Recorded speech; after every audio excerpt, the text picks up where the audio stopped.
mga katek, mga kabudol, at lahat na mga biktima ng expectation versus reality, makinig kayo ng mabuti dahil ang pag-usapan natin ngayon ay hindi lang basta maling order sa online shopping. Hindi ito yung umorder ka ng sapatos tapos sinalas ang dumating. Ito ay isang antas ng panloloko na pang-internasyonal, isang masterclass sa pagiging scammer na mismong nga manufacturer ng computer ang gumawa. Akala niyo ba ang tanging pakialang sa mundo ay yung pangako ng ex niyo? Well, nakakamali kayo. Ngayon, pag-usapan natin ang malawakang identity crisis nga laptop galing China na pati ang kanilang sariling nga processor ay hindi na alam kung sino ba talaga sila. Alam niyo, nakakagalit na.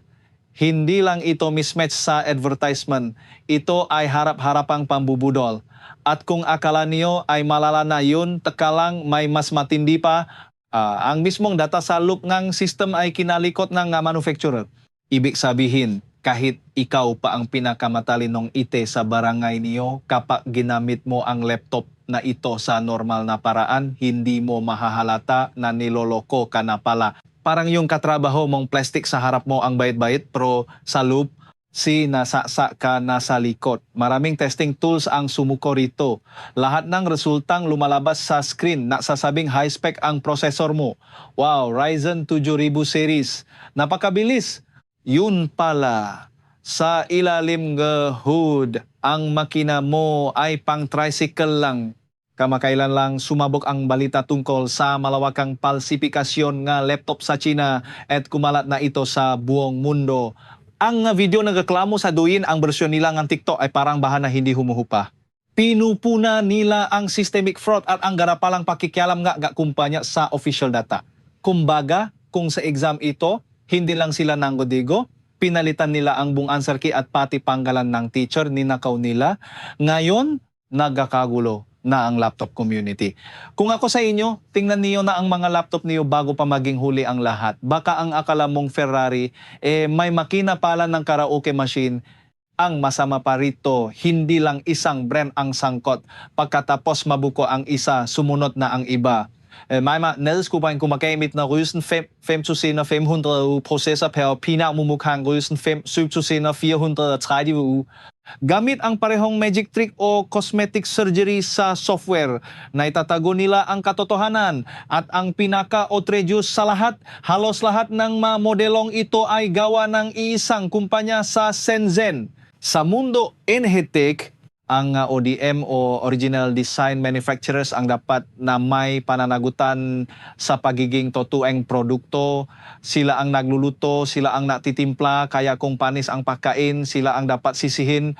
May isang blogger na hindi diretsahang binanggit ang pangalan ng mga brand dahil baka matakot sa demanda. Pero naglagay siya ng maliliit na text sa video niya na tumuturo sa mga brand na Chewy o NKR. Sa comment section, parang mga marites na nakpipiesta ang netizens.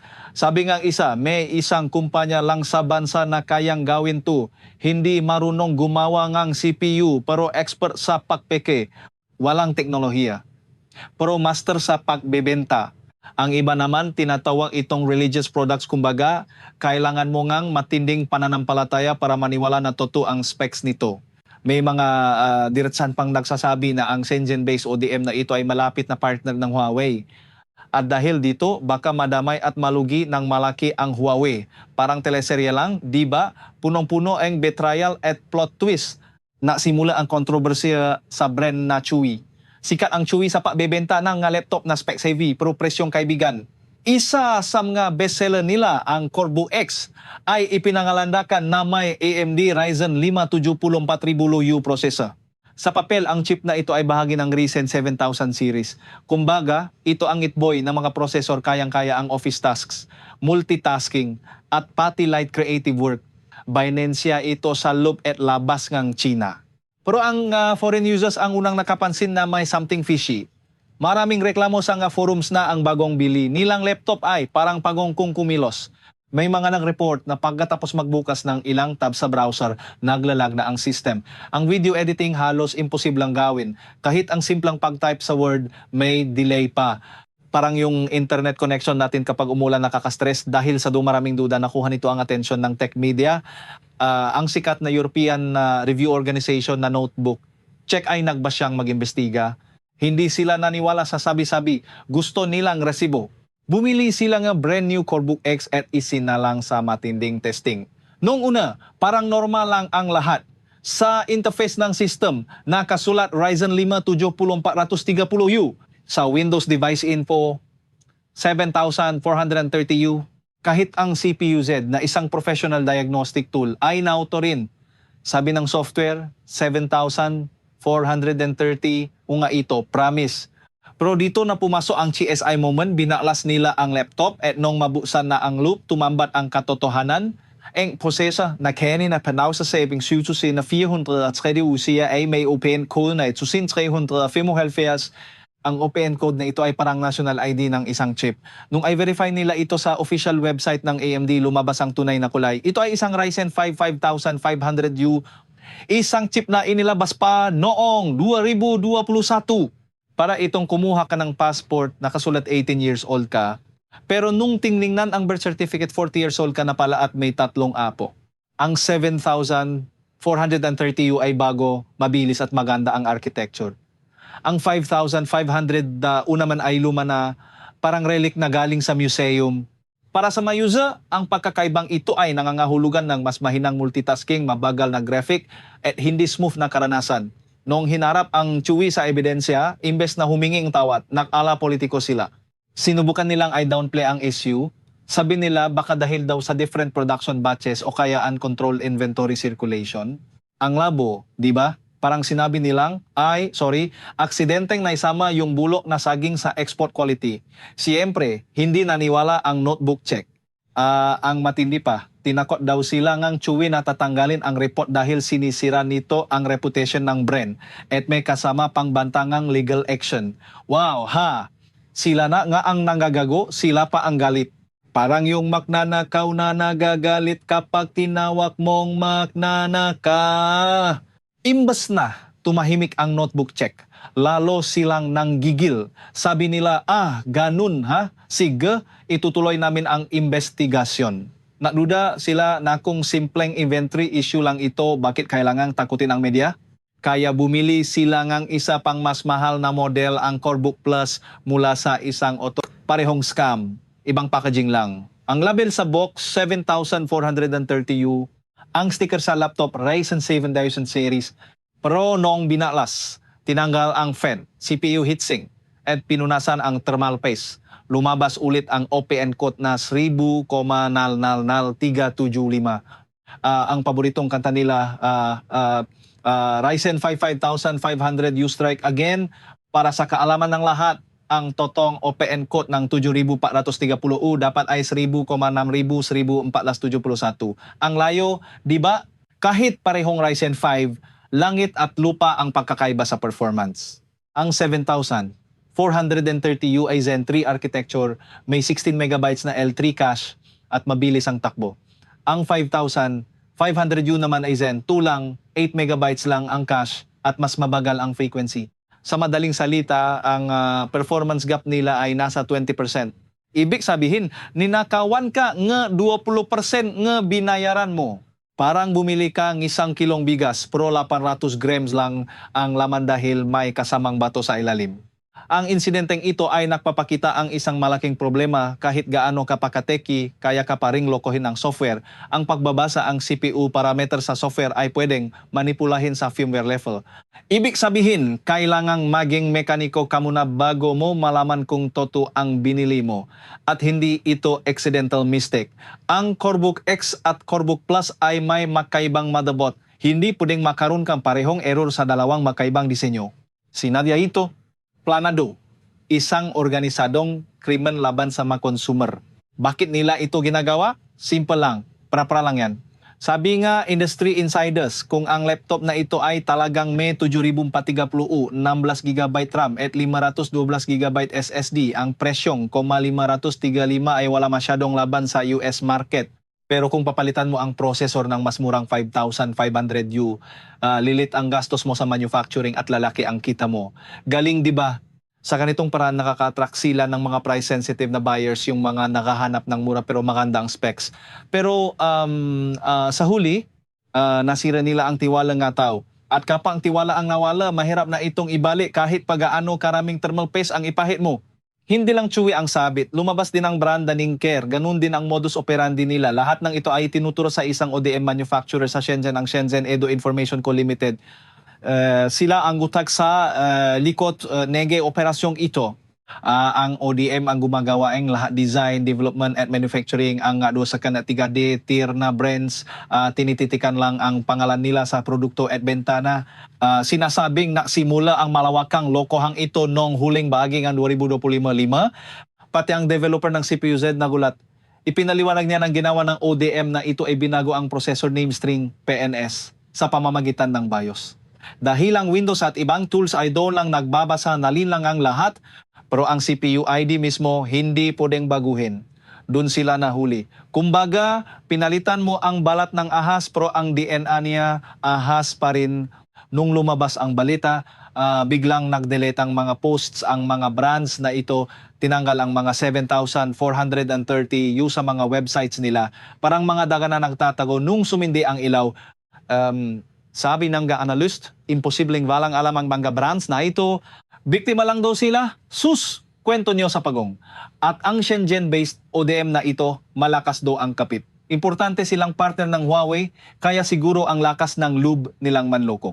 At dahil ang Huawei mismo ay maraming kontrobersya pagdating sa falsifikasyon, hindi na nakakapagtaka kung bakit ganito ang kalakaran nila. Matatanda na nung October last year, nireport ng Bloomberg na ang Canadian research firm na Tech Insights ay nakahanap ng mga chips mula sa TSMC, Samsung, at SK Hynix, Zaloop, ang mga prosesa ang Huawei na Ascent 900 Taka, di ba sabi ng China, self-sufficient na sila, na kaya na nilang gumawa ng sarili nilang chips nang hindi umasa sa ibang bansa. Yung pala, umasa pa rin sila sa foreign technology. Parang yung kakilala mong laging nakpopos na independent woman pero humihingi pa rin ng baon sa magulang. Ang TSMC, Samsung at SK Hynix ay agad na nekdini at nagsabing wala na silang transaksyon sa Huawei simula pa noong 2020. Sabing TSMC, ang chips na nahanap ay malamang ginawa bago pa ang Oktober 2024. Ayaw sumagot ng Huawei sa Bloomberg. Tikom ang bibig. Parang bata na nahuling may hawak na cookie pero sasabihing hindi siya ang kumain.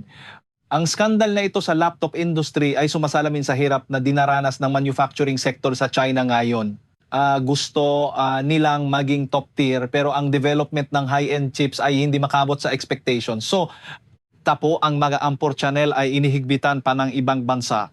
May isang artikulo sa China Finance Headlines na nagsasabing ang mga domestic smartphones ay pride of Chinese products daw. Pero sa totoo lang, assembly products lang sila na umasa sa Qualcomm chips. Sa tuwing malalabas ang Qualcomm ng bagong chip, naunahan ang mga Chinese brands na makuha ito. Tinatawa itong lining up for rations parang nakapila sa rasyon ng pagkain. Medyo ironic, di ba? Sabi nila, technological powerhouse sila, pero kailangan pa ring pumila para sa chips na Amerika. Kahit galit ang gobyerno ang China sa mataas na patent licensing fees ang Qualcomm, wala silang magawa dahil sa sobrang galing ng teknolohiya nito. Napipilitan silang tanggapin ang reality. Sabi ng mga analyst, ito ang fundamental weakness nila, maraming pera pero kulang sa core technology. Pati sa new energy vehicle sector na akala nila ay sila ang hari, kulang pa rin sila sa core brain. Sa datos nung early 2026, ang Qualcomm ay may 72% market share sa automotive cockpit chip sa China. Ang Huawei, 7.9% lang. Isipin niyo, pati ang infotainment at voice interaction sa mga Chinese cars, Qualcomm at Android ang nagpapatakbo. Ibig sabihin, kahit anong dami nga, subsidi nga, gobyerno, hindi mo pwedeng puwersahin ang inobasyon kung ang environment mo ay kontrolado at hindi malaya. At dahil sa mga batas tulad na anti-espionage law sa China, marami ng tech giants ang nag-impact. Nung April 9, napulat na ang open source giant na Red Hat ay titigil sa lahat ng engineering at R&D operations nila sa China. 500 na core RD staff ang apektado. Sabi ng Red Hat, ililipat na nila ang trabaho sa ibang bansa sa Asia Pacific. Hindi na rin nakakagulat. Ang Microsoft RD ay umalis na noong isang taon. Maraming kumpanya ang natatakot dahil sa opaque regulatory environment. Kumbaga, hindi mo alam kung kailan ka kakatukin sa pinto at tatanungin tungkol sa ginagawa mo. Parang nakatira ka sa isang bahay na may maraming CCTV pero hindi mo alam kung sino ang nanonood. Sabi nga, isang researcher sa Nanjing, ang paalis ng Red Hat ay senyalis na hindi na nakikita ang China bilang innovation center. Ang magagaling na empleyado nakakatanggap ng offers para magtrabaho sa ibang bansa. Ito ang tinatawag netting brain drain. Habang lalong nahihigpit ang US government laban sa mga authoritarian systems, lalo namang nahirapan ang China na makasabay, may bago pang bill na ipinakilala sa US Congress noong April 4 ang layunin. Higpitan palalo ang koordinasyon sa mga allies para hindi makakuha ang China ng critical semiconductor manufacturing equipment. Ang bill na ito na tinatawag na Multilateral Alignment of Technology Controls on Hardware Act ay nakatutok sa mga choke points sa global semiconductor industry. Sabi ng mga lawmakers, kahit may export controls na dati, marami pa ring butas na ginagamit ang China. Ngayon, gusto nilang pati ang Netherlands at Japan ay sumunod sa mahigpit na rules. Kapag hindi sila sumunod, ang US mismo ang magpapataw ng mas matinding controls. Kasama rito ang pagbabawal sa pag-export ng DUV lithography equipment at ang pag-restrict sa mga kumpanya tulad ng SMIC, YMTC at Huawei pagdating sa maintenance at technical support. Ibig sabihin, kapa nasira ang makina mo, wala nang maayos. Parang bumili ka ang kotse pero walang mechanic sa buong mundo na pwedeng tumingin dito. Sabi ni Representative John Molinar, ang semiconductor equipment ay ang alas ng Amerika laban sa military at technological ambitions ng China. Kailangan daw nilang protektahan ang kanilang leadership. Sa dami nga isyong lumalabas mula sa Peking processor hanggang sa pag-alis ng tech companies, mukhang mahaharap ang Beijing sa matinding pressure, mapa-ekonomiya man o diplomasiya. Ang mga problema sa laptop at electric vehicle sector ay simula pa lang. Parang isang malaking puzzle ito na unti-unting nabubuwag. Kaya makabayan, ang aral dito, huwag basta-basta maniniwala sa mura. Minsan, ang murang bili ay sadyang budol na pala. Maging mapanuri, mabasa ng mag-refuse, ngunit maingat din sa bayarang influencers. At kung maari, huwag matakot na maganap ng resibo. Dahil sa mundo ngayon, pati ang processor ng computer mo kaya nang masinungaling sa harap mo. Hindi na sapat na mabilis ang computer, dapat tapat din ito. Dahil sa huli, ang tunay na lakas ng teknolohiya ay wala sa sticker na nakadikit sa labas, kundi sa katotohanang nasa loob nito. Huwag tayong maging biktima ng modernong magic na ang tanging layunin ay kunin ang pera natin kapalit ng lumang teknolohiya. Stay smart, stay techy, at higit sa lahat, huwag pauto sa mga Ryzen panggap.